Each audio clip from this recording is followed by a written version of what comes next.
It's grand to have ye back. The day we're delving into some bonny financial news about Celtic Football Club, as a much welcome cash boost has landed at Celtic Park just in time for the upcoming summer transfer window. On top of that, we're facing a weekend where Celtic could clinch a fourth consecutive league title as we push forward in pursuit of a treble, a goal that's rightly stirring a fair bit of excitement as it always does. So stay tuned because we're going to go deep on this. To start, there's a bit of cheering news before we get into some spicy and controversial chat regarding the treble chase. This morning, UEFA headlines revealed that Celtic are set to receive more than double what a certain local rival's earning from international call-ups.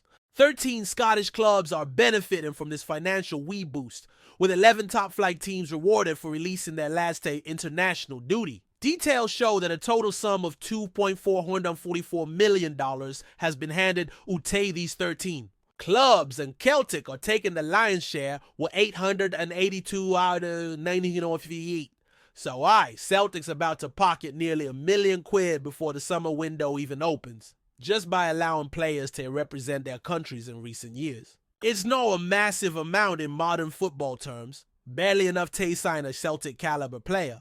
But still, it's a welcome wee injection of cash and a positive shot in the arm for Scottish football. In short, this is the amount Celtic will receive for letting their internationals play not only in the Euros, but also in past Nations League matches. Like clubs across Europe, Celtic release their players for weeks at a time during the season, which always comes with risks, injuries, fatigue, the lot.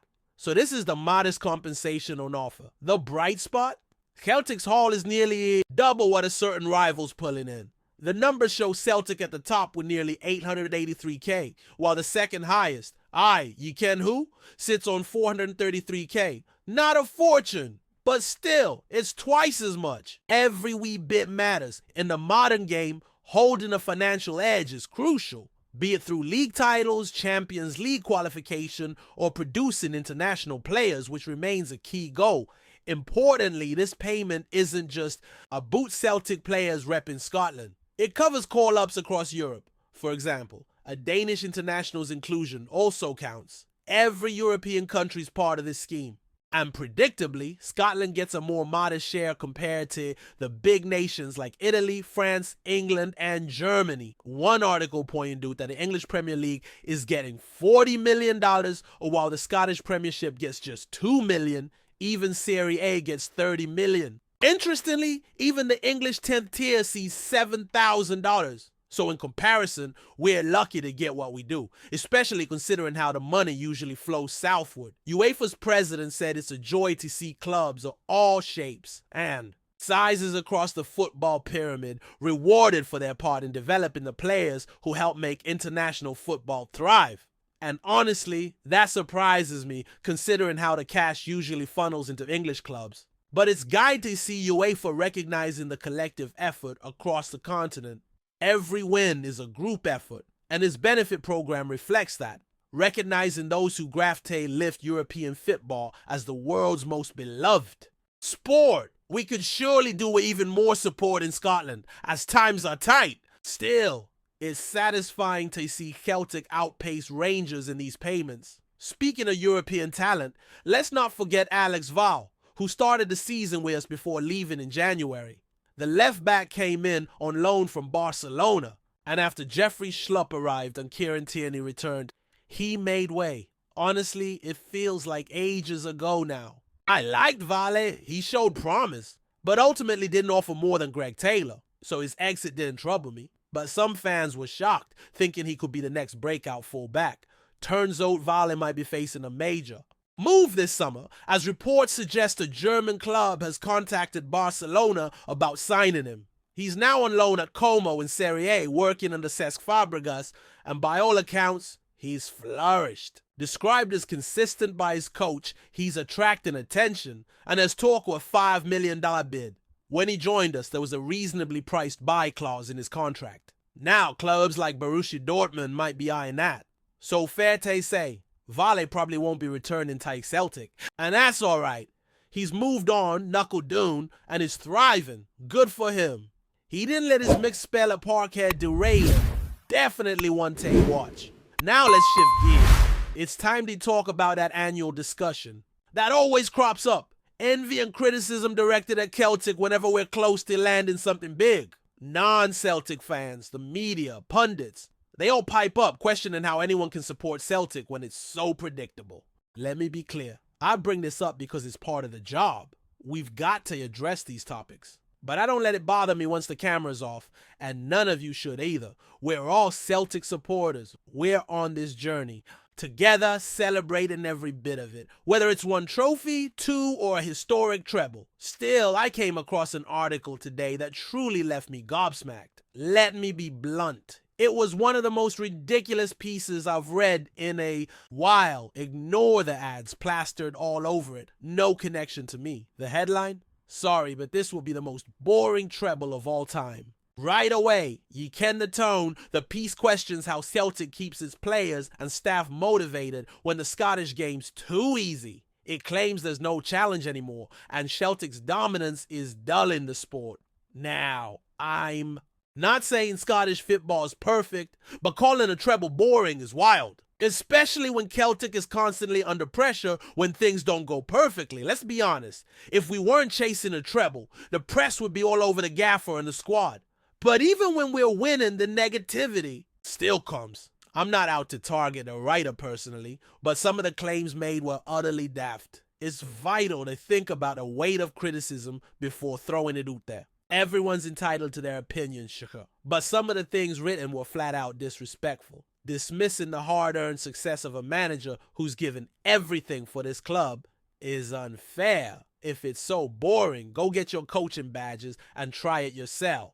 There's a path to follow. Work hard, and maybe one day you'll be in that dugout. But belittling a manager's success out of personal boredom is a wee bit snide. This piece feels more like a symptom of wider bias than genuine critique. And look, I'm not going to speculate on who the journalist supports, but this kind of sentiment isn't new.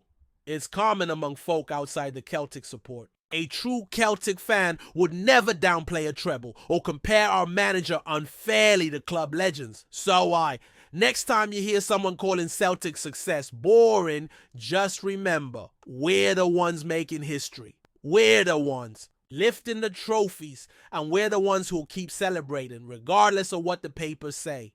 Before we proceed, subscribe to our channel and enable notifications to receive all exclusive news about Celtic FC. Don't miss any details about your favorite team. It's extremely important for Celtic FC fans. In a stunning turn of events that has left the Scottish football community in shock, Greg Taylor, a beloved figure at Celtic, has made the unexpected switch to their fierce rivals, Rangers. The news broke just as fans were preparing for the upcoming season, and it has quickly become the subject of heated discussions across Scotland. Taylor, who has been with Celtic since 2019, had long been a reliable presence in the squad. Known for his solid defensive skills and his ability to get forward and contribute to the attack, the left-back became a fan favorite for his consistency and work ethic. His performances over the years had earned him the trust of both managers and supporters alike, and his departure is undoubtedly a significant loss for Celtic. But in the unpredictable world of Scottish football, allegiances are constantly shifting, and this latest move has sent shockwaves through the league. Taylor's switch to Rangers marks a dramatic shift in his career and has raised many questions about his motivations. Was it a desire for a new challenge, or was there something more behind the decision? Celtic supporters, many of whom have already taken to social media to voice their disappointment, now find themselves facing the unthinkable. A player who once embodied the spirit of the club, now donning the blue jersey of Rangers. The rivalry between the two clubs is one of the most intense in world football, and Taylor's move has only added fuel to the fire. For Rangers, this is a significant coup. They have acquired a player with plenty of experience in the Scottish Premiership, and Taylor's abilities will undoubtedly strengthen their defensive options. With Celtic having dominated the league for much of the last decade, Rangers will see this as another step towards solidifying their position at the top of Scottish football. While the move is undoubtedly controversial, it serves as a reminder of the unpredictable nature of football especially in Scotland, where loyalties are often tested. For Taylor, it represents a new chapter in his career, one that will no doubt bring new challenges and opportunities. As for the Celtic faithful, they must now come to terms with the fact that one of their own is now wearing the colours of their greatest rivals. In the coming weeks, all eyes will be on Taylor as he adjusts to life at Rangers.